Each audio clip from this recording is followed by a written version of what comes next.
sa Pilipinas. NBC Manila Broadcasting Company. DZRH, member, kapisanan ng mga broadcaster ng Pilipinas.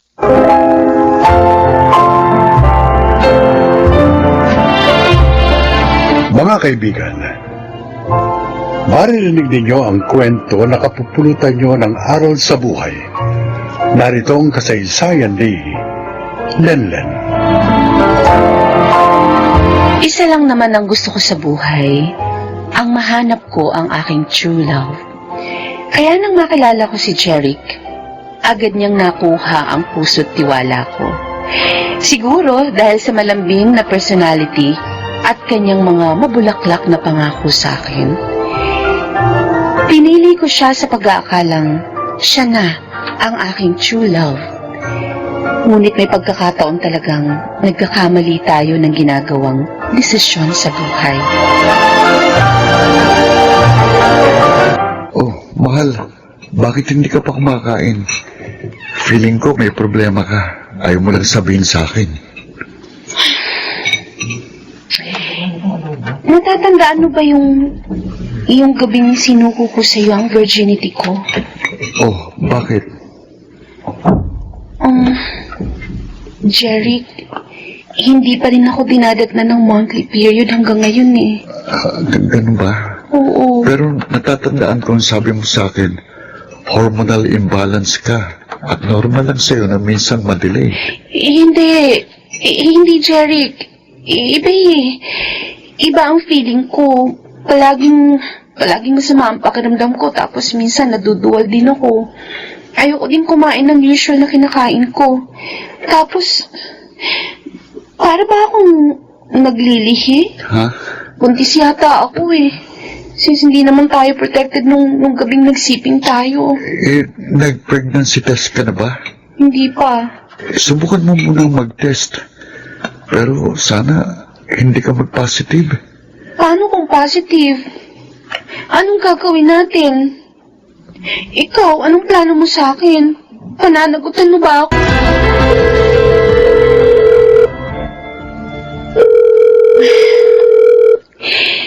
Sana sagutin na ni Jeric tong tawag ko.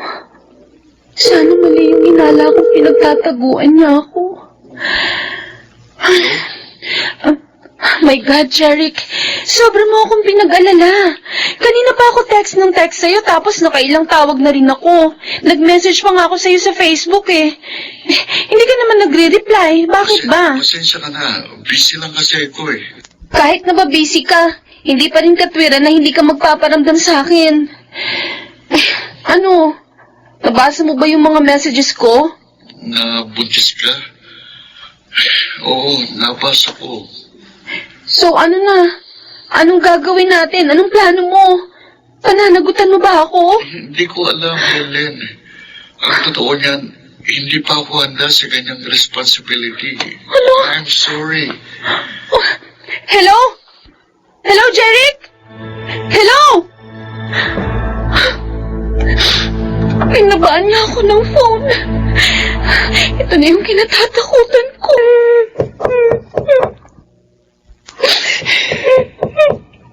Lelen? Anak? Pwede ba kitang makausap? Importante lang. Ma? Pasok po kayo. Hindi po nakalaki ang pinto. Kaya ka pala nagkukulong dito sa kwarto mo dahil umiiyak ka. Bakit? Hindi ba siya nagpaparamdam sa'yo? Opo. Ilang beses ko na po siyang pinakontak sa cellphone at sa Facebook pero wala na po. Hindi na siya nagpaparamdam. Pinuntahan mo na ba siya sa tinutuluyan niya? Pumunta po ako ng isang araw sa boarding house niya. Pero sabi ng landlady niya, umalis na daw dun si Jeric. Hindi na rin po siya pumapasok sa school. Be, ano kaya nangyari sa batang yun? Teka, anak, baka naman ayaw na niya sa'yo. Baka gusto na niya makipag-break sa'yo. Lenlen, anak, kung hindi na siya nagpaparamdam sa'yo, isa lang ang ibig sabihin nun, gusto niya ng space. Ngayon, kung makikipag-break siya, wala ka magagawa kundi tanggapin yun. Makakahanap ka pa ng higit pa kay Jeric. Pero ma, hindi niya ako pwedeng hiwalayan. Bakit? Nagbabala ka bang maghabol sa kanya? Lenlen, wag na. Kakawawain mo lang ang sarili mo. Ma, Kasi ano? May problema po ako. Anak? Buntis ako. Si Jeric, nabuntis niya po ako, ma. Sorry.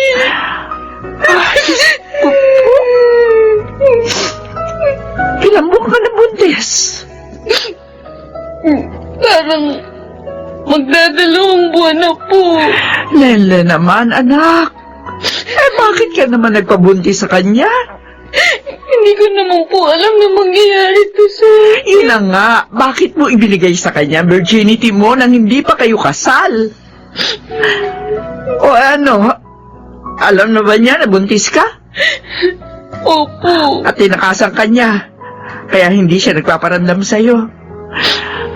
Lenlen naman, bakit hindi mo ginamit yung utak mo? Bakit mo isinuko sa kanya ang sarili mo nang hindi pa kayo kasal? Ang buong akala ko naman po kasi ako pakakasalan niya in the future. Naniwala po ako sa mga sinabi niya na ako lang pong babaeng mamahalin at pakakasalan niya. Bakit ka naniwala agad? Yung mga lalaki niyan talagang sasabihin nila ang lahat ng magagandang salita, makuha lamang nila ang gusto nila. Tapos, kapag nakuha na nila, at hindi ka naman pala talagang mahal, ayun, iiwanan ka lang. O siya, tama na, Tana, huwag ka na umiyak. Dahil kahit na magngangawa ka dyan, hindi na magbabago ang katotohanan ng disgrasyada ka na. Ituloy mo na yan, anak. At huwag ka nang umasa pa kay Jerry. Napananagutan ka niya.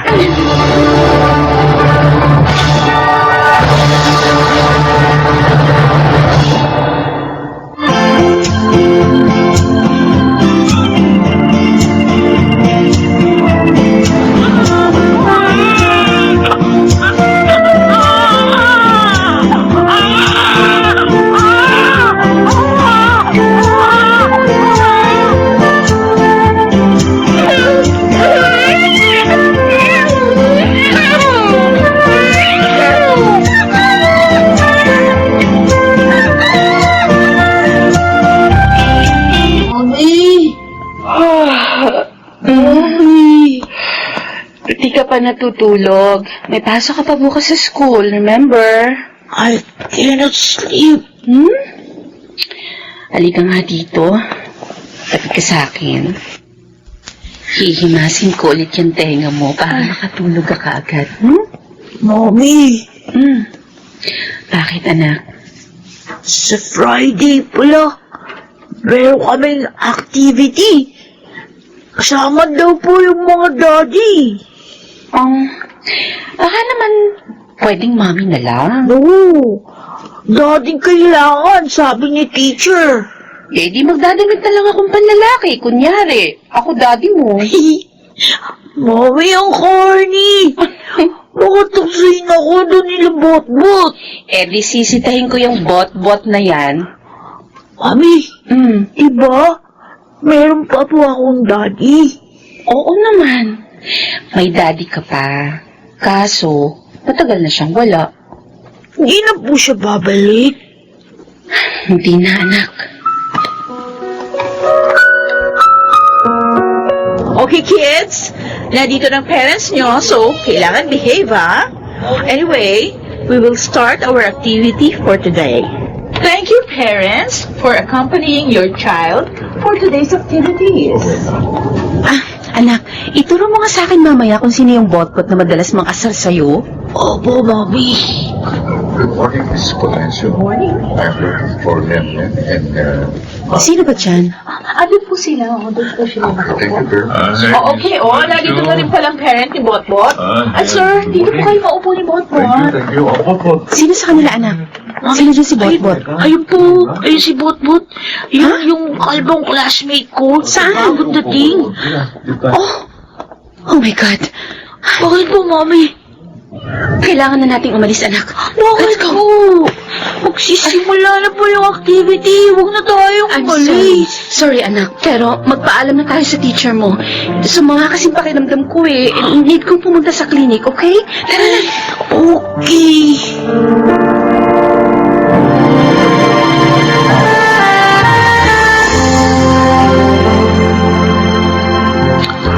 Mami, bakit po tayo nagmamadaling umalis ng school kanina?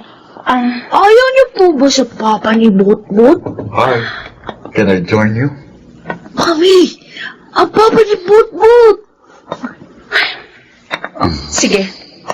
Umupo ka na lang dyan. Bakit naman nagmamadali kayong umalis ng mag-ina kanina sa school? Hindi tuloy kayo nakasali sa activity. I'm sure alam mo ng dahilan. Belen, huwag niyo naman sana akong iwasan. Sandali, Jeric. Parang pinalalabas mo na ikaw pa ang kawawa at ako pa ang mali? Baka nakakalimutan mo. Almost 6 years ago, iniwan mo kami ng walang pasabi. I'm sorry. Oo, malaking kasalanan ko sa inyo mag-ina. Pero pinagsisihan ko na yun. Lenin, kaya ako bumalik ng Pilipinas para itama ang mga mali ko. Bakit ngayon lang? Bakit pinaabot mo pa ng halos 6 na taon? At saka, kung totoo yung sinabi mo sa akin, na mahal mo ako dati, hindi mo ko iiwan. Pero ano ginawa mo? Walang kaabog-abog, walang pasabi, bigla ka nalang hindi nagparamdam.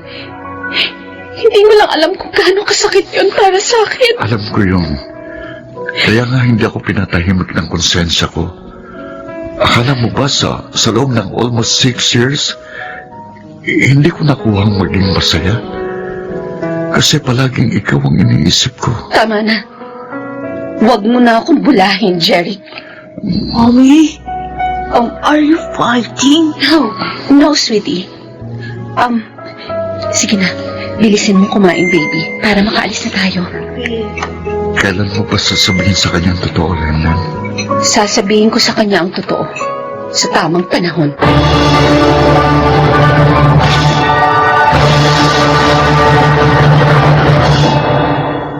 Jeric, hindi ba si Lenlen yun? Oo, siya nga yun. Ipinaliwanag mo na ba sa kanya ang lahat? Hindi pa kami nakakapag-usap ng matagal, pero Terence, matagal ko nang gustong sabihin sa kanya na mahal ko siya. Baka ito na yung tamang pagkakataon, insan. Dali, puntahan mo na siya. Alam kong maiintindihan ka niya once na naipaliwanag mo na sa kanya ang lahat. Ano bang pag-uusapan natin, Jeric? Lennon, please bigyan mo ko ng isa pang pagkakataon. At ipinapangako ko sa inyong dalawa ni Mapis, babawi ako sa inyo. Hindi ko na kayo iiwan. Gusto kong malaman mula sa'yo. Ano bang dahilan mo para gawin yun sa akin? Sige, aaminin ko sa iyo. Oo, mahal kita. Pero nung malaman kong buntis ka, parang natakot ako. That time, na-realize ko na hindi pa ako handang maging tatay. Gusto kong tuparin yung mga pangarap ko. Kaya nag-decision ako. Naiwan ka ng walang pasabi. Pero binala ko rin na balikan kayo ng anak natin. Kaso hindi mo ginawa. Dahil natakot ulit ako. Dahil siguradong pagkabuhi ang mga inibabaw sa'yo dahil sa ginawa ko. Kaso, hindi ko rin yun natiis. Bukod sa maraming taon akong hindi pinatahimik ng konsensya ko, palaging ikaw pa rin ang nasa puso at isipan ko. Kaya nga tulad ng sinabi ko, almost 6 years. Hindi lang ikaw ang nahirapan. Ako rin. Nahirapan din ako. Gusto kitang yakapin. Gusto kitang makasama. Pero inuunahan ako ng takot. Siguro, bigyan mo muna ako ng time para makapag-isip-isip. Pero huwag ka mag-alala.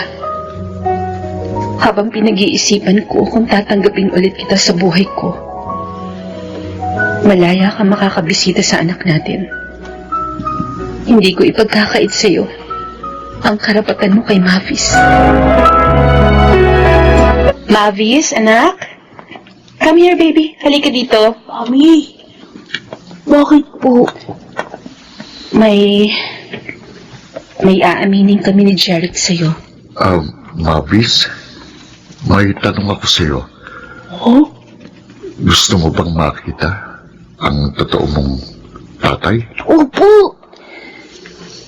Anak, si Jeric, siya ang totoong daddy mo. Mavis, anak, Daddy? Kayo? Ang daddy ko? oo, akong daddy mo. Daddy!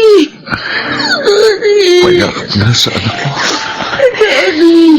Sorry kung iniwan ko kayo ng mama mo.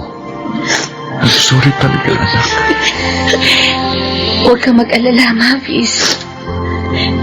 Nangakong papa mo na hindi ka na niya iiwan. Magkakasama na kayong dalawa. Daddy! Totoo yan. Daddy! Ano, anak? Masaya ka ba? Na nakilala mo ng totoo mong daddy? Opo! Masayang-masaya po ako! Daddy!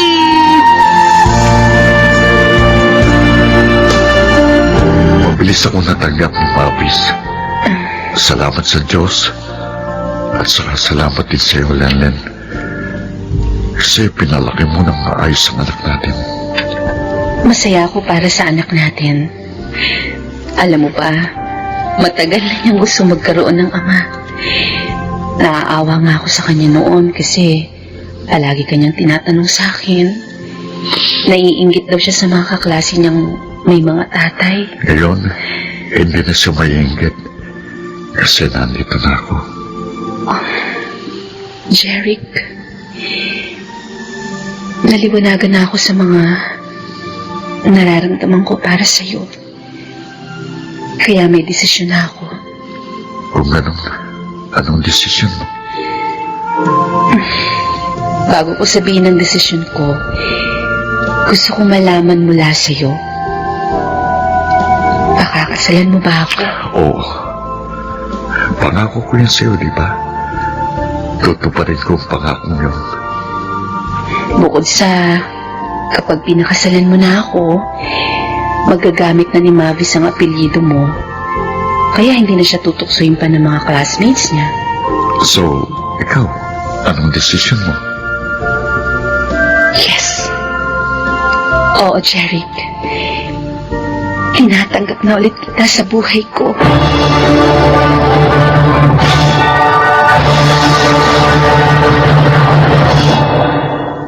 Laking pasasalamat ko nang tinupad ni Jeric ang kanyang pangako sa aming mag-ina. Sa ngayon, masaya na kaming nagsasama bilang mag-asawa at punong-puno ng pagmamahalan. Ako si Lenlen at ito ang aking buhay. Ibinibigay ang second chance sa mga taong gustong itama ang kanilang mga pagkakamali at sa mga taong gustong patunayan na kaya nilang maging mas mabuti at mahusay pagkaraang makabangon sa matitinding pagsubok sa buhay. Mga nagsiganap: Phil Cruz, Susan Robles, Rosana Villegas, Maynard Landicho, Lionel Beramin at Jenaline de la Cruz sa papel na Lenlen. Naglapat ng angkop na tunog Jerry Mutiang. Sa musika, Buboy Salonga. Supervisyong teknikal, Eric Lucero at Bong Villar. Creative Consultant Phil Cruz. Production Assistant Anching Cruz. Ito'y mula sa panulat ni Krishna Sanga. Sa direksyon, Jude Martin Legaspi at Maynard Landicho Jr. Ito ang aking buhay.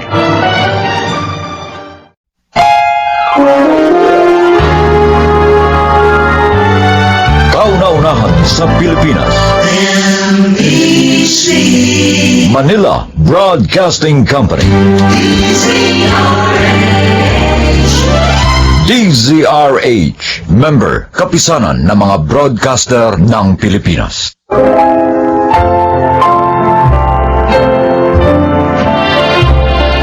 Mga kaibigan, sa araw na ito, inyong maririnig ang kwento ng isang dalaga na sinikil ang sariling damdamin para sa kapakanan ng iba. Siya ay si Connie. Sales representative ako ng isang sikat na brand ng women's casual attire na nakapwesto sa isang kilalang mall dito sa Manila.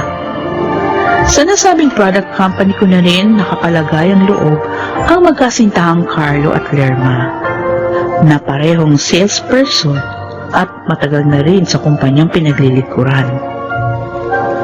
Nang magdesisyon silang pakasal, isa ako sa naging saksi sa mahalagang araw na yon, na hindi ko inakalang magpapabago sa takbo ng aking buhay. Talagang hindi na kayo nagpaawat ni Carlo sa pagmamadaling makasal, ano? Paano nga? Mabubura na yung edad ko sa kalendaryo. At siya naman talagang burado na nga. Katwiran pa nga niya. Lampas-lampas na nga raw kami sa marrying age. Kaya kailangan na raw namin maghabol sa pag-aanak. Sabagay, totoo naman talaga yung sinabi ni Carlo. Ang tanong, ikaw friend, hanggang ngayon ba wala pang makisig na bachelor na nag-aangkin ng puso mo? Ay, anong magagawa ko? Wala pang mga signs na merong right guy nga na nakadadana para sa akin. Alam mo, dapat mo kasing gawin, maging big believer ka. Mas isipin mo yung kapangyarihan ng destiny. Ano? Tulad ba ng lalaking yun? Nakausap ni Carlo? At kanina ko pa nakikita ang lagkit-lagkit ng mga sulyap sa akin, oh. Ay, malusubaran na ako sa mga tingin niya. Ay, naku, si Ricky yun! Actually, electrical engineer siya sa mola. Kinapupwesto nga ng mga product natin. At sa same subdivision, na tinitirhan namin din siya nakatira. Talaga? O, ano malay mo? Baka nga siya yung good enough guy na para sa'yo.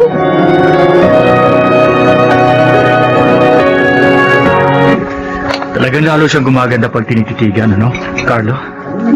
Palagay ko, lalo na sa malapitan. Sa tono mong yan, talagang gusto mo siyang makilala, Ricky. Hindi ko talaga mapapalampas ang araw na to. Hindi ko siya makilala. Hindi na ako mapakali. Halika na nga. Pakikilala na kita kay Connie. Baka kasi maging salan ko pa kapag na-depress ka at nabaliw. Dahil lang sa hindi kita naipakilala sa kanya.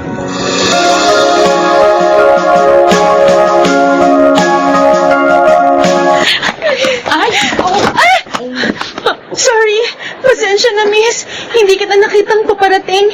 Hindi kasi ako nakatingin sa daraanan ko. Sorry talaga. Okay. Sa'yo nga ako nag-aalala. Baka ako nasaktan ka, lalo na buntis ka pa. Okay lang ako. Sige, mauna na ako sa'yo. Sandali lang. Napansin ko kasi umiiyak ka eh. May maitutulong ba ako sa'yo?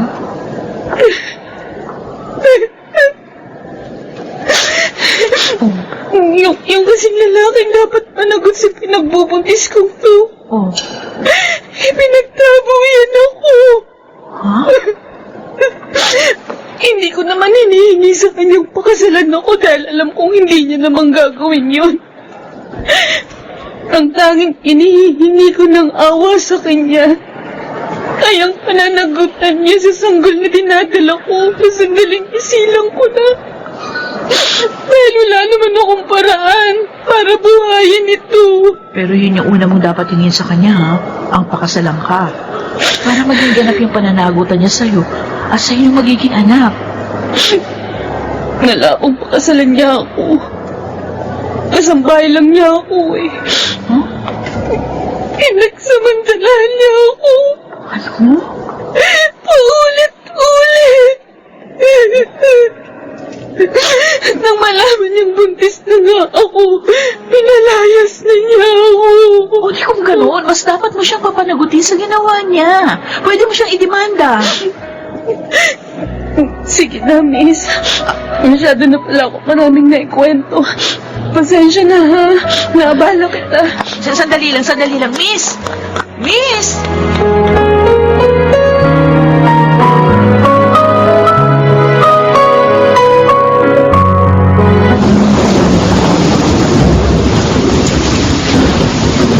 Tony, sakay na.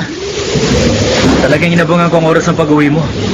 Huwag ka na tumangi dahil masyadong malala ang problema sa traffic. Oh. Mahirapan ka mag-commute. Lalo na't mabugso-bugso pa ang ulan. So, sa mga dahilan na sinabi mo, talagang wala na akong karapatan na tumanggi para sumakay din sa kotse mo. Ikaw, kung gusto mo bang mapabilang sa mga may stranded sa kalsada sa gabing ito. Okay. Ito na nga, oo, sasakay na ako.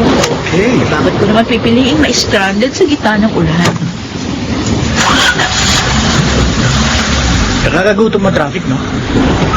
Parang gusto ko tuloy maghanap ng course sa restaurant para magpina. Dumadami na yata yung mga demand mo. Kanina, gusto mo lang akong iangka sa kotse mo. Tapos ngayon, iyayaya mo na ako mag-dinner. Well, iyon ang pinakamagandang naisip kong dahilan para mawala ang stress natin sa matinding traffic na to. Siguro naman pagkatapos natin kumain, medyo hindi na masyado matraffic. Again, wala naman akong choice, di ba? Ang lakas ng ulan, ang tindi ng traffic. Higit sa lahat, nandito ako sa loob ng kotse mo. At syempre, lahat ng decision sa iyo. Alam mo, natutuwa ako sa'yo. Ang bilis mong mag-isip.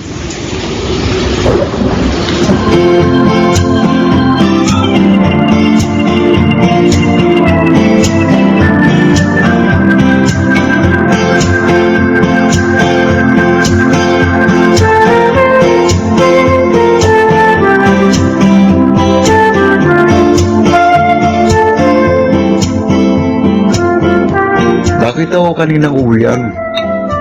Sumakay si Connie sa kotse ni Ricky, ah. Ay, oo. At alam mo, mukhang seryoso na sa kanya si Ricky. Sila na ba? Sabi ni Connie, pagkaraan na marami na nilang acquaintance dates. May chance. Lalo pa nga, palagi raw nagbibiro si Ricky na gusto na siyang pakasalan. Pero ang biro, may halong katotohanan. Baka nga seryoso na sa kanya si Ricky. Well, siguro naiisip na rin ni Ricky na nasa edad na rin siya para isipin ang tungkol sa pagkakaroon ng pamilya. Nagkataon pa si Connie ang nakilala niya at nakita niyang wifey material naman talaga ang kaibigan natin. Kaya malamang, hindi na niya ito pakakawalan.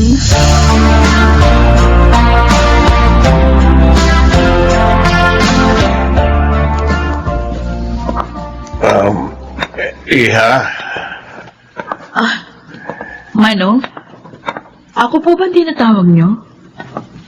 ang totoo, si Ricky talaga ang sinusundan ko. Gusto ko nga sana siyang kausapin kanina bago siya umalis nang ihatid ka. Kaya lang, naduwag ako. Kabisado ko kasing init ng ulo ni Ricky. Lalo na kung ang pag-uusapan, ang kalagayan ni Jessa. Jessa? Sino pong Jessa? Anak ko si Jessa. Ang kasambahay niya na nabuntis niya pagkaraan niyang pagsamantalahan ng paulit-ulit. Yung kwento nung nasa lubong kong babae na buntis, yung papalabas ng mall? Parehong-pareho po nung kwento ng anak niyo si Jessa. Oo. Palagi niyang inaabangan ang paglabas ni Ricky sa mall na yon. Electrical engineer si Ricky sa mall na yon.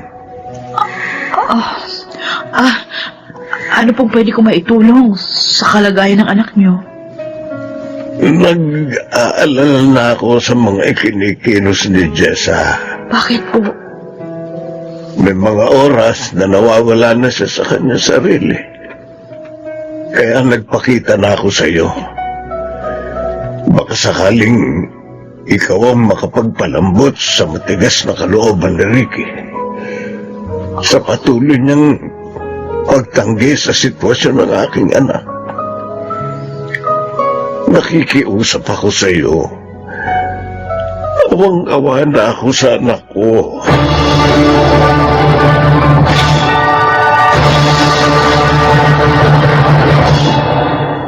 Connie, ano ba? Iniiwasan mo ba ako? Mula pa kanina paglabas sa mall, pinahihirapan mo na ako sa paghabol sa'yo. Oo, talagang pinahihirapan kita dahil ayoko na makita ka at makaharap, ni makausap. Pwede ba, bago mo ako tratuin na nakakabwisit, sabihin mo muna sa akin ang dahilan. Ano ba pinagkakaganyan mo? Napipi ko na ako sa pagbabaliwala mo sa akin. Si Jessa, yung binuntis mong babae na nakasalubong kong umiiyak paglabas ng mall. Ano? Si Mang Berting, yung tatay niya, na nagmamakaawa, nakikiusap sa akin para maantig ang kalooban mo sa kalagayan ng anak niya. So, alam mo na palang tungkol kay Jessa? Ayon kay Mang Berting, nagpapakita ng mga senyalis ng depresyon si Jessa. Nag-iiba na rin ang kanyang mga kilos. Madalas nagsasalita mag-isa. Connie, ano bang kinalaman ko sa nangyayari sa kanya? Siya ang may kontrol sa isip niya, sa katawan niya. Yan lang bang kaya mong sabihin? Pagkatapos mo pagsamantalahan ang kahinaan niya? Ricky, nasan ang puso mo? Dugo mo ang sanggol na dinadala niya. Connie, Sa magiging anak mo man lang. Makadama ka naman ng awa. Pero sana nga, kung makukonsensya ka, maawa ka na rin kay Jessa. Dahil ginagawa mong miserable ang kanyang buhay.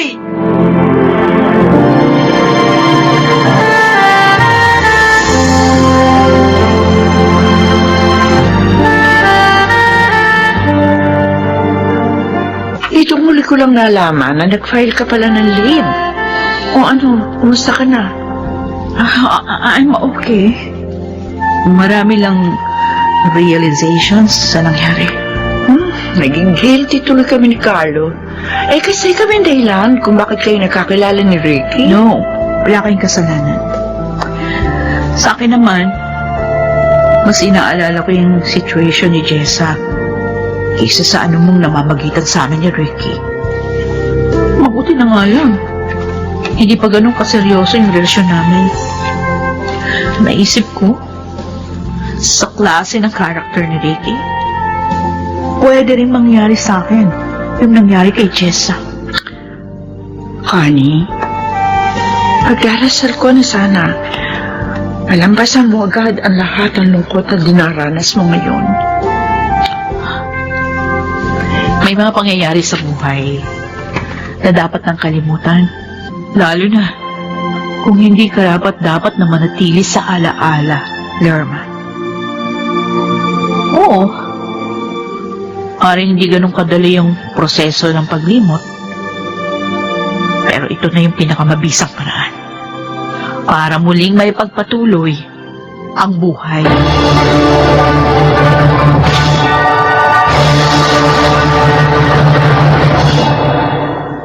Hindi na nagpakita sa akin si Ricky pagkatapos ng naging argumento namin sa problemang kinasasangkutan niya kay Jessa.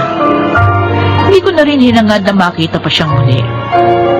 Malinaw na rin sa akin na ang hindi niya pagpapakita, patunay lang na hindi siya seryoso sa anumang maaaring mamagitan sa amin.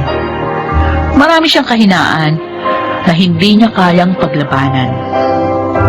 Ang pinakamahirap pang unawain, marami siyang pagkakamaling hindi itinuwid. Pero, ang pinakamagandang nangyari sa akin sa hindi na namin pagkakaroon ng ugnayan ni Ricky, muli kong nadama ang kalayaan at katuturan ng buhay. Ako si Connie. Ito ang aking buhay. Sinasadya man natin o hindi, ang intensyong limutin natin ang hindi magagandang kaganapan sa ating mga alaala. Ang muling magbubukas ng mga bagong oportunidad ng pag-asa. Mga nagsiganap, Susan Robles.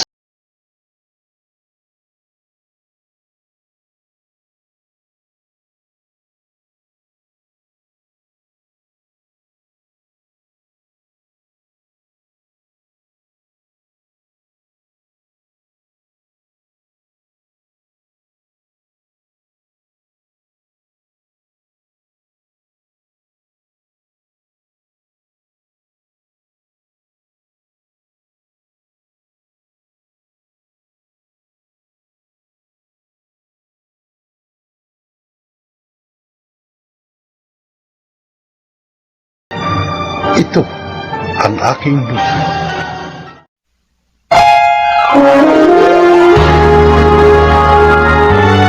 Kauna-unahan sa Pilipinas. Manila Broadcasting Company. DZRH. Member, kapisanan ng mga broadcaster ng Pilipinas.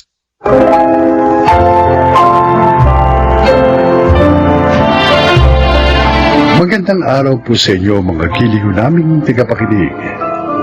Narito ang kasaysayan ng isang dalagang napuno ng galit ang puso. Siya ay si Heidi.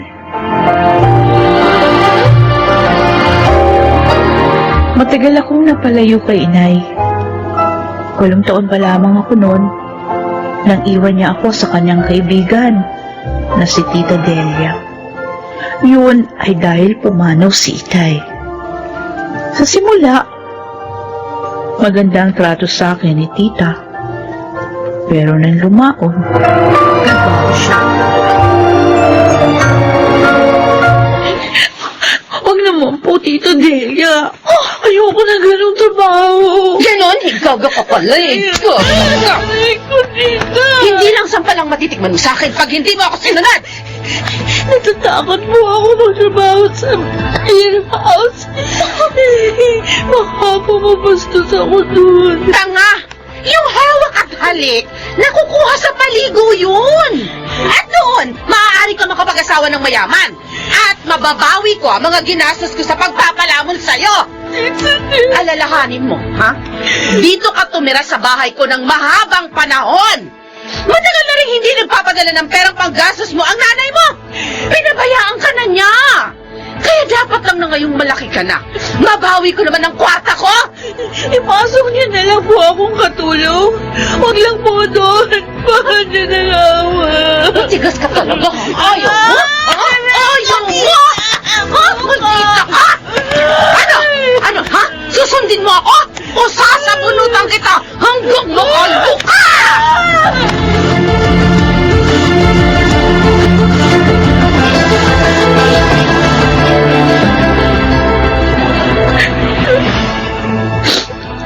Sakit ng katawan ko. Dahil sa panggugulpi ni Tita Delia. Wala siyang awa. Alila na nga ako dito sa bahay. Gusto pa niya akong ipasok na dancer sa Biraf. Bukas, lalo niya akong pahihirapan pag hindi ako sumama sa kanya doon. Bakit mo naging ganito ang buhay ko? Hindi ko na nga natapos ang high school. Parang mapapahamak pa ako ngayon. Kasalanan nito ni Inay dahil pinabayaan niya ako. Sarili lang niyang iniisip. Baka sarili niya. Hanggang kailan? Kailangan kong makaalis dito sa bahay na ito. Bahala na. Kahit saan ako mapunta, basta huwag lang ako magtrabaho sa beer house.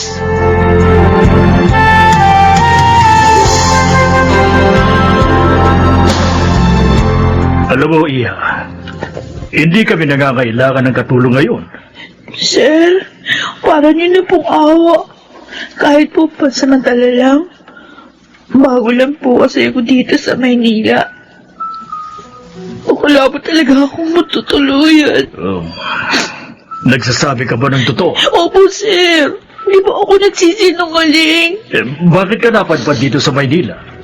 Mapanganib dito. Lalo na sa isang teenager na katulad mo.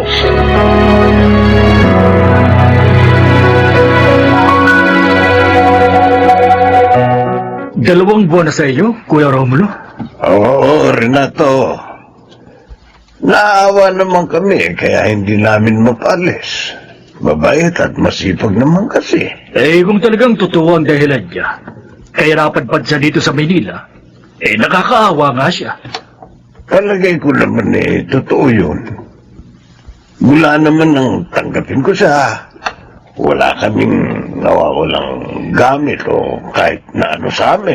Kuya, ano kaya sa tingin mo kung kunin na lang namin siya? Di ba may dalawa ka ng katulong? Si Mildred na lang, dahil nag-asawa na si Nova. Sabihin mo na sa kanya, Kuya, para bukas, kukunin ko na siya. Para naman hindi na mahirapan si Mildred sa mga trabaho dito.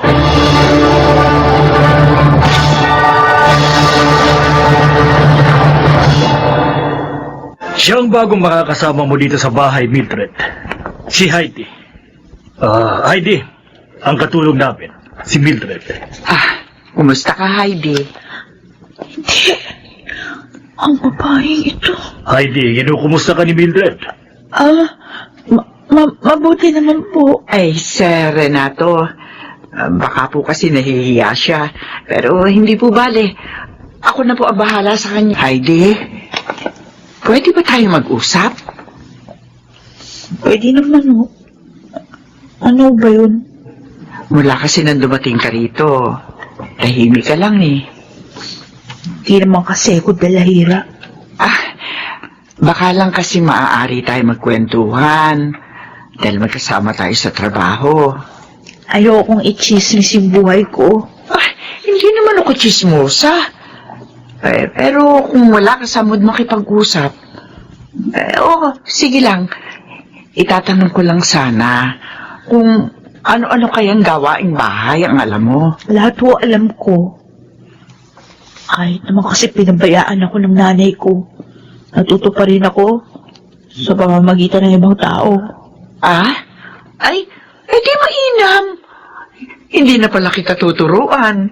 Kaya ko nga rin ang trabaho kahit na ako lang mag-isa dito.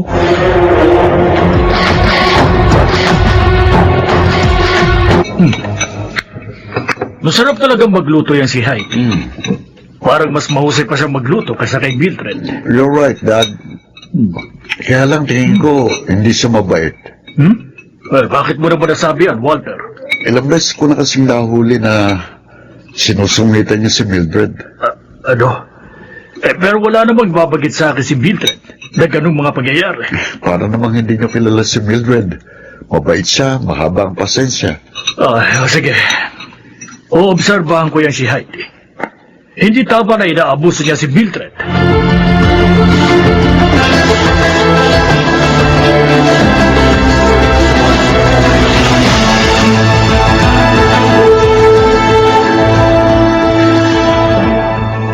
Heidi, masama pa pakiramdam mo? Kasi namumutla ka eh. Oo nga akong pakialaman. Huwag ka sana magalit, ha? Nagmamalasakit lang naman ako sa'yo. Bakit? Kailan ka pa natutong magmalasakit sa akin? Ha? Kailan pa? Teka, hindi kita maintindihan. Galit ka ba sa akin? Ilang galit? Galit na galit. Heidi, bakit naman? Talaga bang kahit pangalan ko, kinalimutan mo na rin? Teka, ano ba talaga ibig mong sabihin? Pati pangalan ng anak mo, kinalimutan mo rin? Anong klase kang ina? Heidi, hindi ko nakakalimutan ang pangalan ng anak ko. Oo, kapangalan mo nga siya. Teka, Huwag mong sabihin na Ako nga! Ang batang pinabayaan mo. Sama-sama mong kaibigan na si Tita Delia. Oh, anak! Ay, ayoko makan. Ganito ko sa'yo. Sarili mo lang iniisip mo! Hindi totoo yan. Hindi totoo yan. Pinabayaan mo akong palamunin at alilayin ng masama mong kaibigan. Dahil doon, kaya pinagmalupitan niya ako. Kaya kahit high school, hindi ko natapos. Gusto pa niya ako ipasok sa biras. Oh, Diyos ko. Hindi ko alam na ginawa niya yun sa'yo, anak. Halos lahat ng kita ko, pinadadala ko sa kanya para mapag-aral ka lang. Sinungaling ka! Nagsasabi ako ng totoo, anak. Alam yun ng Diyos. Hindi kita kailanman pinabayaan.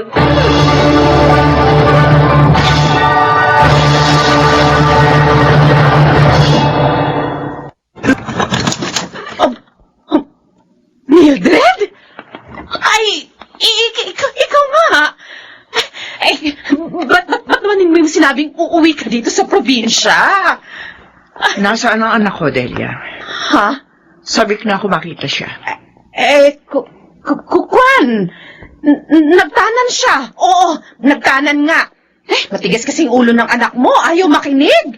Sumama ba naman sa lalaking may asawa? Ayun, di ko na tuloy alam kung nasa na siya ngayon. Sinungaling ko! Ba't mo ako sinampal? Totoong sinabi ko, malandi ang anak mo! Tumigil ka! Aray ko! Hoy, sumusobra ka na, ha? Ito bang igaganti mo sa akin pagkatapos? Alam ko na lahat, maldita ka! Ang lahat ng pagmamalupit mo sa aking anak!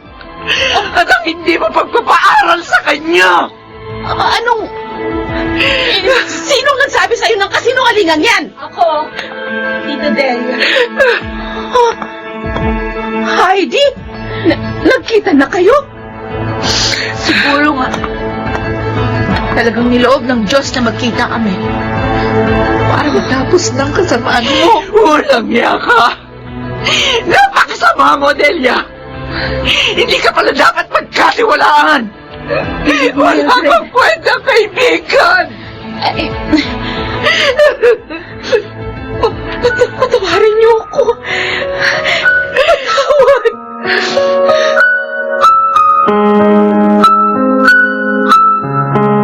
Ngayon naman siguro, naniniwala ka rin sa akin, anak. Opo, Nay. Patawad po sa masasakit na sinabi ko sa inyo. Ay, di anak ko. Patawarin mo rin ako. Dahil ipinagkatiwala kita sa isang maling tao. Ay, Nay. Anak, Ang tagal kong pinanabikan na muli kayong mayakap at makasama. ako man, anak. Ako man. Mula ngayon, hindi na tayo maghihiwalay. Anak ko. Hindi na.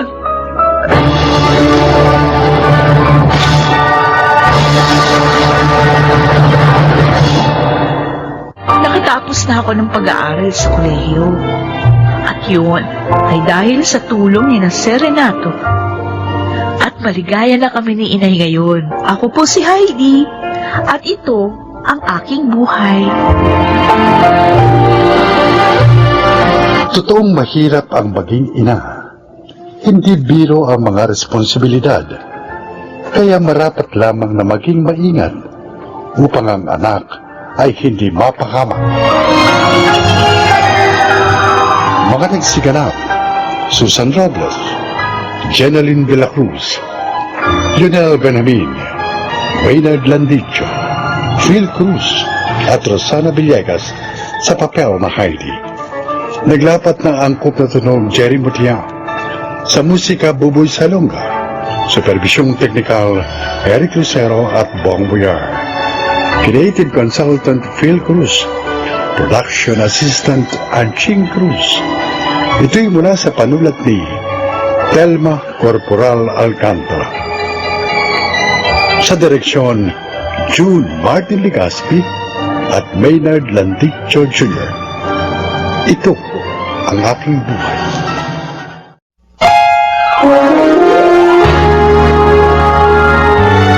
Kauna-unahan sa Pilipinas. Manila Broadcasting Company. DZRH, member, kapisanan ng mga broadcaster ng Pilipinas.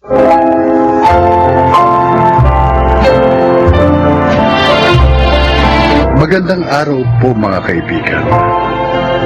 Maririnig natin ang kwento ng isang ina na sinubukang protektahan ng kanyang anak mula sa katotohanang tudurog sa kanyang puso at pagkatao. Siya ay si Adelaida. Pamilyang binuo ng ina at amang mapagmahal at responsable. Ito ang uri ng pamilyang pinangarap ko para sa akin nag-iisang anak. Ito rin ang uri ng pamilyang kinamulatan niya. Ngunit, totoo nga ang kasabihan. Walang lihim na hindi nabubunyag.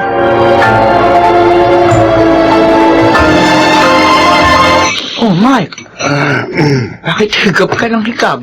Nagpuyat ka na naman kagabi, no? Tumawag kasi si Papa eh. Oh, Nagkwentuhan kami tapos hindi ako nakatulog kaya kinuha ko na lang yung research paper namin. Ngayong umaga ako inaantok. ay sus! Aantukin ka niya sa klase. Okay lang, Ma. Sa hulihan na lang ako upo para hindi ako mahalata ng teacher namin na natutulog. Aray ko, Ma. Bakit ka nangungurot? Sige, subukan mo matulog sa klase. Joke lang. Ano naman ba kasi ang pinag-usapan niyo ng papa mo at mukhang na-excite ka na naman? Hindi ka nakatulog. Wala naman, Ma. Sabi ko lang sa kanya, ibili niya ako ng bagong laptop pag uwi niya rito. Few months from now.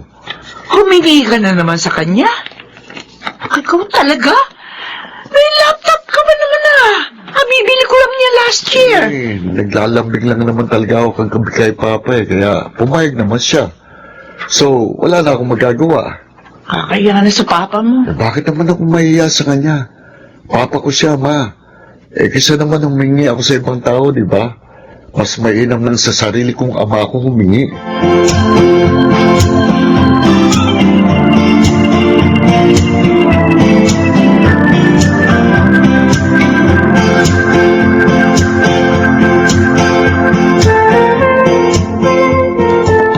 Ate, sabi mo nun, sasabihin mo sa kanya kapag graduate na siya ng high school. Anong petsa na? Ka-graduate na siya ng college, hindi mo pa rin nasasabi ang totoo. Kung ikaw ang nasa kalagayan ko, natitiyak ko mahihirapan ka rin. Ay, alam mo, kung ako nasa kalagayan mo, baka graduation pa lang sa kinder ni Makmak, sinabi ko na sa kanyang sumakabilang bahay na ang papa niya. Ay, naku, Ina, oo. Ate Adele, habang tumatagal, lalong nasasanay si Makmak sa buhay na mayroong isang ideal family. Napilit mong ipinararana sa kanya.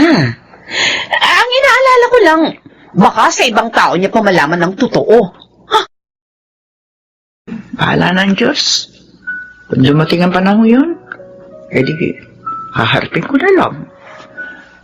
Pero sa ngayon, hindi ko talaga kayang saktan ng anak ko. Hindi ko kayang pagmasdan ng mukha niya. Habang pinagtatapat ang isang malungkot na katotohanan.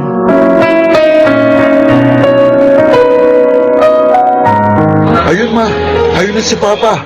Natatanaw ko na siya. Oo, nakikita ko. Excited na ako. Pa!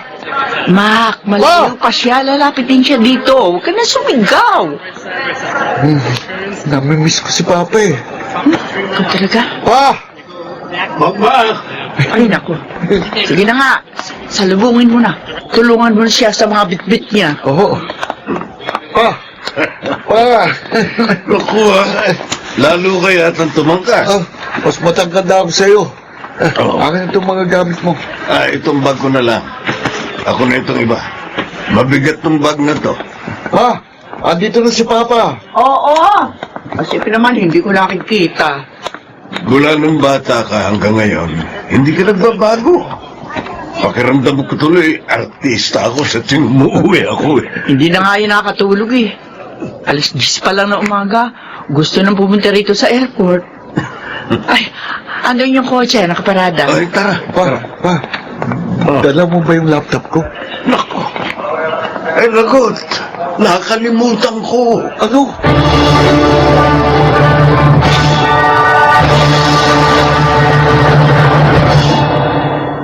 Ikaw lang ang hinihintay ko, Adelaida. Kung gusto mo nang sabihin sa kanyan totoo, tutulungan kitang magpaliwanag. Kuya, natatakot ako. Ay, nako. Wala ka naman pamilya. Hindi ba pwedeng magpanggap ka na lamang na tatay niya habang buhay?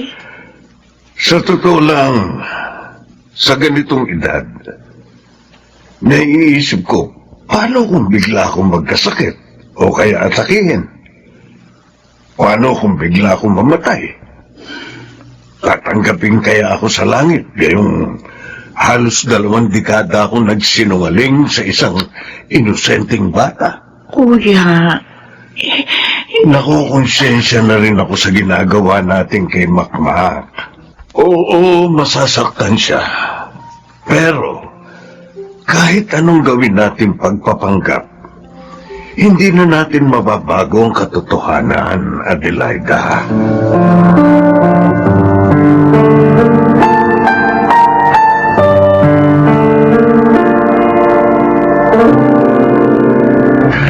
Naku, Makmak, mataas ang lagnat mo, tapos nag-chill ka pa. Tita, ayoko magpadala sa ospital. Takot ako. Ano ka ba? Sasamahan ka naman namin. Kahit na, takot na ako eh. Ina, Ay, ate, kailangan mo nang dalhin sa ospital ang anak mo. ano kaya sa tingin mo sakit niya? Nurse lang ako, wala akong kakayahang mag-diagnose ng sakit. Pero tingin ko, hindi simpleng lagnat lang to. Ayoko. Namumutla ka rin eh. Tara na. Dadaling ka na namin sa ospital. Huwag, ayoko nga eh. Sasamahan ka namin. Ako, ang tita mo at ang papa mo. Kahit na, ayoko. Tuturukan nila ako ng injection dun eh. Ayoko, takot ako sa injection. Makma, kung ayaw mo lumalayan sakit mo, sumunod ka sa akin, ha? Saan si Tomas? Bakit may nahanap ang asawa ko? Oh, asawa? Bakit? Kasal ba kayo? Ina, Sino ba kayo? ang tanong ko, ang sagutin mo. Nasaan si Tomas? Wala siya rito. Rosie, Wala pala, ha? Umalis na kayo. Umalis na kayo. sino ba yan? Ano? Tomas! Mga taga-DSWD, nagsusurvey. Oh, Adelaida, anong ginagawa mo rito?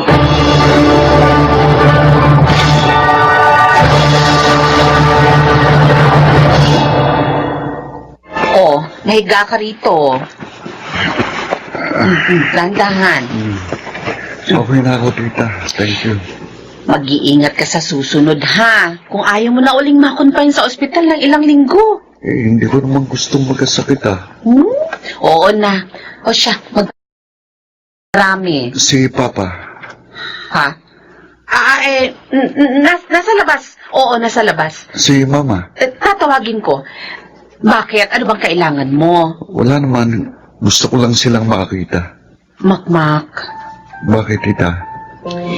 tandaan mo, love na love ka ni tita, ha? Alam ko yan, tita. May sakit ka man o wala, masaya o malungkot, nandito lang ako. Tawagin mo lang ako kapag kailangan mo ako, ha? Okay, thank you, tita.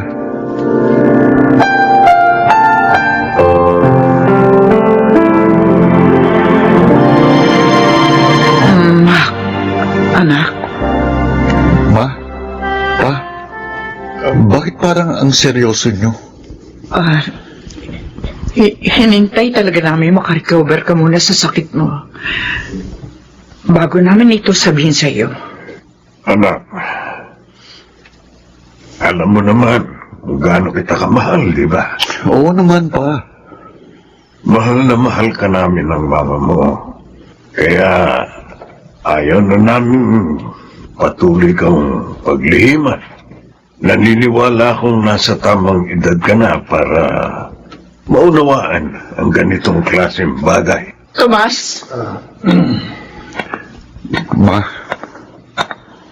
Anak, sa kanya galing yung isinaling dugo sa iyo nung nasa ospital ka. Siya ang tunay mong ama, Mac. Ang papang kinagisnan mo ay nakatatanda naming kapatid ng tita Ina mo. Patawarin mo sana kami. Kung itinago namin to sa'yo ng napakahabang panahon. ikaw palang totoo kong tatay. Medyo mas bata ka palang tingnan sa personal. Anong ibig mong sabihin, Ma? Alam ko na po ang lahat. Matagal na. Anong? High school pa lang ako, alam ko na.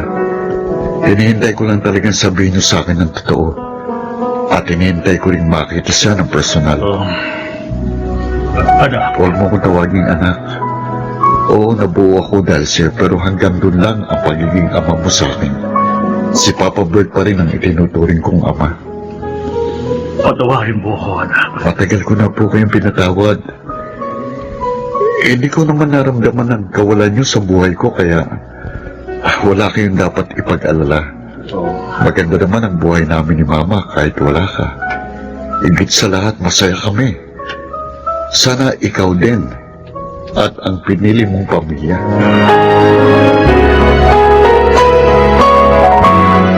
My goodness! Hindi na ako mapakalik kanina sa trabaho. Akala ko darating ako dito na parang may nangyaring dilubyo. Pero, ate, totoo bang sinabi ni Kuya Bert? Alam mo, kahit ako, hindi rin ako makapaniwala. Ay, para ako nabunutan ng tinik sa lalamunan kanina. Isa lang ang ibig sabihin nito. Lapalaki natin na maayos si Makmak. Alam mo, kuya, yung man takot ko na baka kamuhian niya tayong lahat. Napawi kanina na sabihin niyang matagal niya nang alam ang totoo. Ay, salamat sa Panginoon. Dininig niya ang prayers ko. Kahit bira lang ako manalangin. Tita, Ay, Mac! andito ka na pala? Yes! Oo, I'm here. Hindi pa ba tayo kakain? Gutom na ako eh. Oo, kakain na tayo. Oh, umiiyak ka na naman? Hindi. Tita, kanina pa yan umiiyak si Mame. Ang tawag dyan, tears of joy. Ma, hindi na umiiyak. Oo. Ayan, yakap mo kasi. Lalo tuloy na iyak. Mabaho ka yata eh. Bagong ligo ako ha. Eh, nako. Tara na nga kayo't nagugutom na rin ako. Kumain na tayo. Tara na ma, kumain na tayo. Oo na. I love you ma. I love you forever and ever.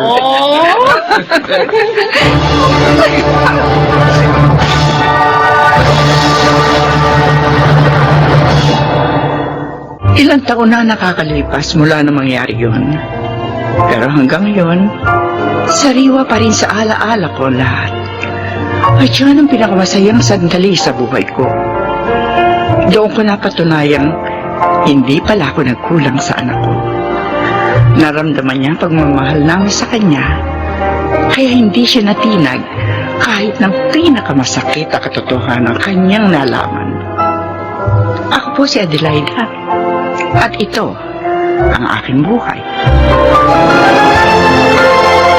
Madalas, ang mga alalahanin natin ay lumalaki at nagiging higante habang ito ay patuloy nating tinatakasan.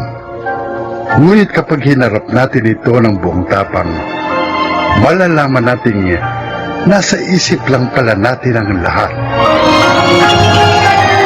Mga nagsiganap: Phil Cruz, Lionel Benamin, Jenaline de la Cruz, Maynard Landicho, Rosana Villegas, at Susan Robles sa papel na Adelaida. Naglapat na angkop na tunog Jenny Mutia, sa musika Buboy Salonga, supervisyong teknikal Eric Lucero at Bong Mayar, creative consultant Phil Cruz, production assistant Anching Cruz.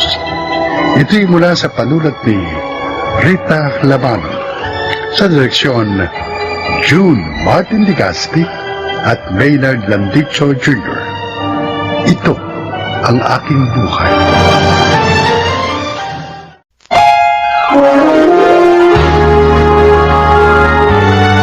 Kauna-unahan sa Pilipinas. Manila Broadcasting Company.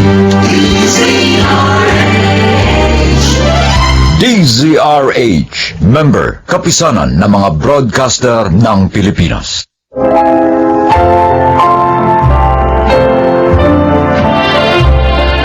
Magandang araw po mga giliw naming tagapakinig. Narito ang kasaysayan ng isang babaeng labis na minahal ang kanyang asawa. Siya ay si Lourdes. 7 taon ang tanda sa akin ni Wilson. Ganun pa man, teenager pa lang ako. Minahal ko na siya ng sobra. At yun, ang hindi ko naitago kay Daddy. Congratulations, Wilson! Department manager ka na ngayon, ha? Salamat, Lourdes. Binabati rin kita, Wilson. Thank you very much po, Sir Donato. Pangako, hindi ko sisirain ang tiwala ninyo. Excuse me, Wilson, Daddy. Asikasuhin ko muna yung mga dumating na empleyado, ha? Sige, anak. Nahihiya po ako sa inyo, sir. Binigyan niyo pa ako ng special dinner. Well, treat ko yan sa'yo, iho. Dahil sa pagiging masipag at tapat mong empleyado ko for 12 years. May ba ako?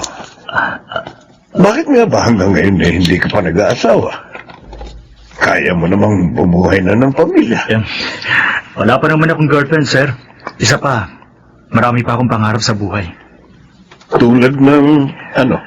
Gusto kong magkaroon ng sariling negosyo para mabuhay ko ng maginawa ang pamilya ko. Yung babaeng pakakasalan ko. Hanga ako sa pananaw mo. Kaya lang, kulang pa yung ipon ko para sa negosyong gusto ko. Magkano naman ang kulang? Mga 300,000 pa. Maliit lang pala.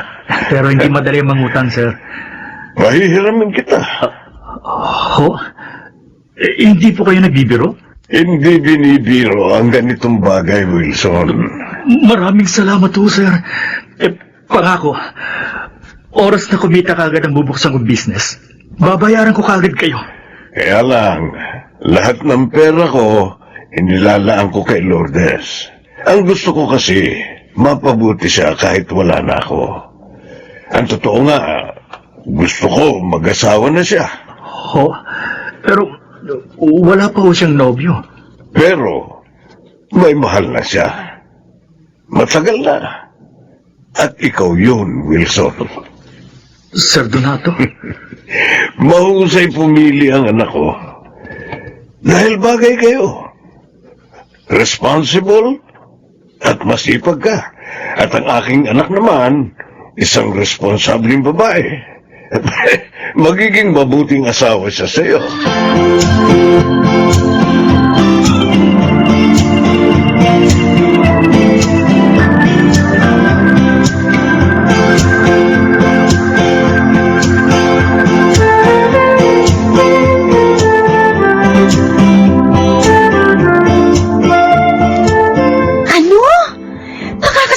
Lourdes, Kuya Wilson? Bakit? Nakakagulat ba ang sinabi ko, pinsan? Ay, kasi naman, hindi mo naman siya nobyo, di ba? Pero nagtapat na ako ng pag-ibig sa kanya. At sinagot niya na ako. Ha?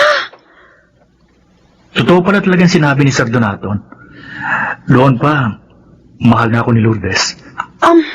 Teka lang ha.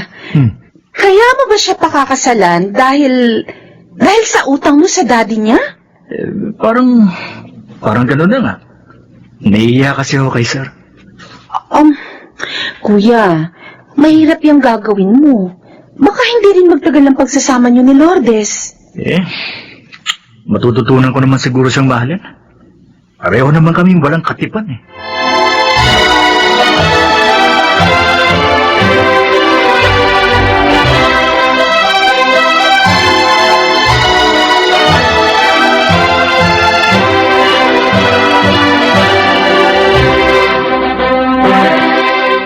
Congratulations, Wilson. Lourdes. Thank you po, Daddy Donato. Thank you, Daddy. O ngayon, pwede na ako mamatay. Panatag na ako. Dad, huwag mo naman sabihin yan. Dahil may mag-aalaga na sa'yo, anak. Hindi ka na mag-iisa. Oh, Dad, ayoko marinig yung salita ng ganun. Siya nga naman ho. Makakasama pa namin kayo ng matagal. Kung sa bagay, dapat nga pala, bago ako mamatay, makita ko muna ang aking magiging apo sa inyo.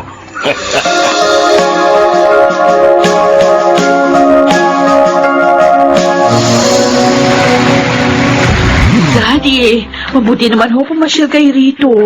Oh, paano hindi? Matagal na kayo hindi pumapasyal na mag-anak sa akin. Oh, sorry, Daddy, ha. Pasensya na. Busy kasi si Wilson itong mga nakaraang buwan, eh. Ako naman, abala sa pag-aasikaso sa aming bahay at sa aking mag-ama. Nasaan nga pala ang apo ko? Pasalubong ako kay JR. Tiyak na magugustuhan niya ito. Ay, nandun siya sa kwarto niya. Wala pa bang kasunod si JR? 4 years old na siya. Ano ko, Daddy, masyadong busy sa negosyo ang asawa ko. Ayoko naman siyang madaliin. Bumibisita ka ba sa negosyo niyo? Oh, Sa office? sad to say, hindi. Bakit?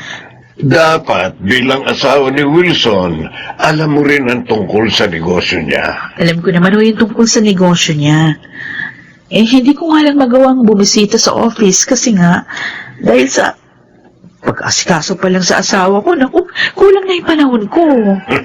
Mahal na mahal mo talaga si Wilson. Daddy, siya po ang buhay ko. Anak, huwag mo namang kalimutan ang iyong sarili.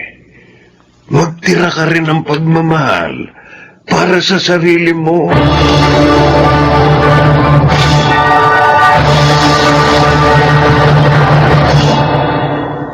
Babe, nagustuhan mo ba yung dinner na inihanda ko? Oo naman.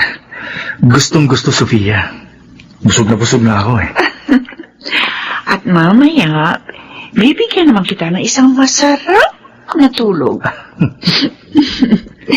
Ganito dapat inaasikaso isang pagod na businessman. Alam mo yan ang gusto ko sa'yo eh. Mahusay ka ng katuwang sa negosyo. Mahusay ka pang magpaligaya. Hindi katulad ng asawa ko. Puro bahay lang ang alam. Hindi pala ako maalalayan sa opisina. Ay, gano'n naman pala eh. Bakit ka pa nakikisama sa kanya? Hiwalayan mo na siya at magsama na tayo. Hindi ganun kadali yung Sofia. May utang na loob ako sa daddy niya. Oh, pero di ba bayad ka na sa hinira mo doon sa matanda? Oo.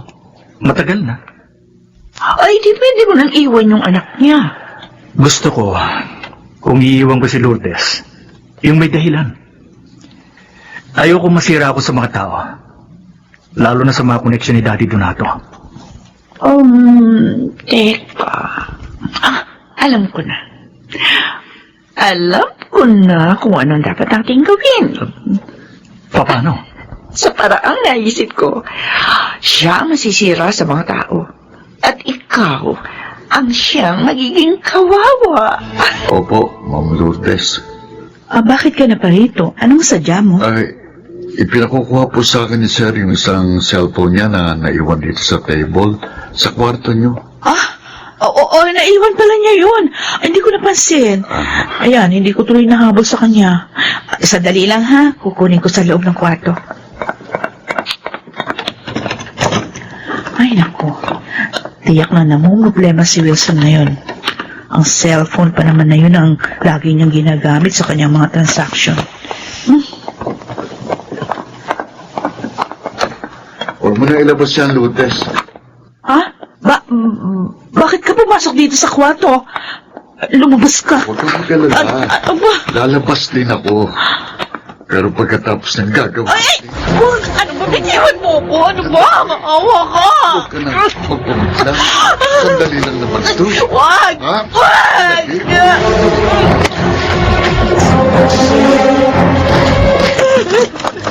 Anong ibig sabihin ito? Wilson! Ginahasa ako nitong tawad mo! Lourdes, huwag ka nang magkaila sa asawa mo. Sabihin mo na sa kanya lahat para makapagsama na tayo. Walang iya ka! Walang iya! Wala tayong relasyon!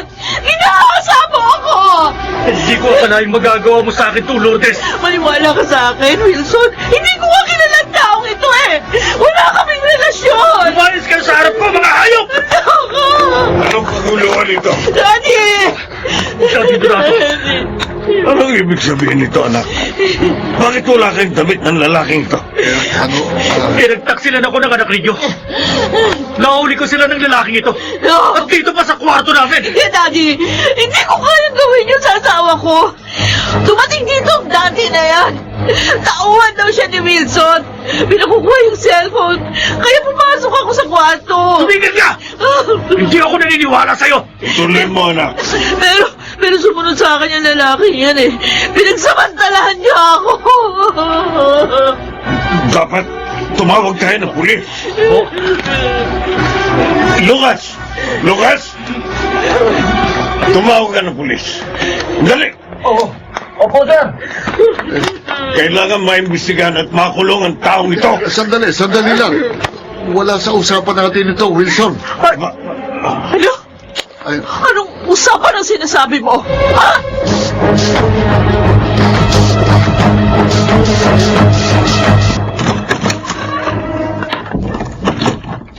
Ikaw, si Sofia, di ba? Ako nga. Sino ka? Walang niyo ako. Ay, walang iya kang magpasluma ka. Sino ka man sampalin ako? Alam mo ba, pwede kitang kasuhan? Ako ang magdidemanda sa'yo! Ah!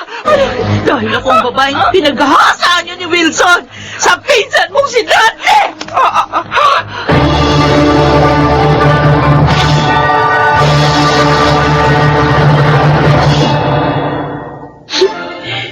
Ate Lourdes, Joanna, hindi ko akalain. Magagawa sa akin ito ng pinsan mo. Minahal ko siya ng lubos. Napakasama niya. Napakasama niya. nahihiya rin ako sa ginawa ni Pinsan, ate. I'm sorry.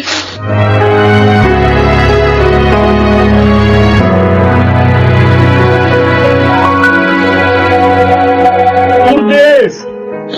Lourdes, patawarin mo na ako. Pakiusap. Alang-alang ba na sa ating anak? Matatanggap ko sana.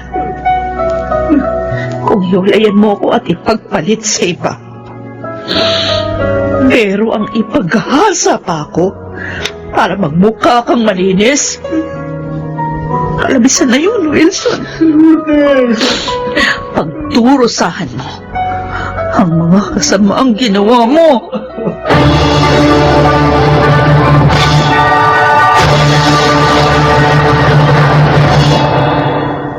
Hanggang ngayon, nakabilanggo pa rin sina Wilson at Dante. Ako naman, maligayang nabubuhay at itinataguyod ang aming anak. Malungkot man ang naging wakas namin ng aking asawa. Minamahal ko ang alaalang iniwan niya sa akin. Ako po si Lourdes at ito ang aking buhay.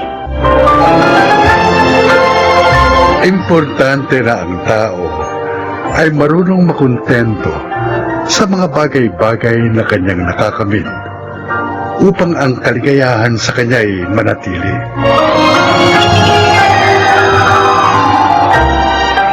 Mga nagsiganap, Lionel Banamin, Maynard Landicho, Jeneline de la Cruz, Susan Robles, Phil Cruz, at Rosana Villegas sa papel na Lourdes.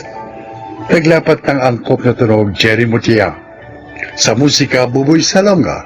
Supervisyong teknikal, Eric Lucero at Bong Moyer. Creative Consultant Phil Cruz. Production Assistant Anching Cruz. Ito'y mula sa panulat ni Helma Corporal Alcantara.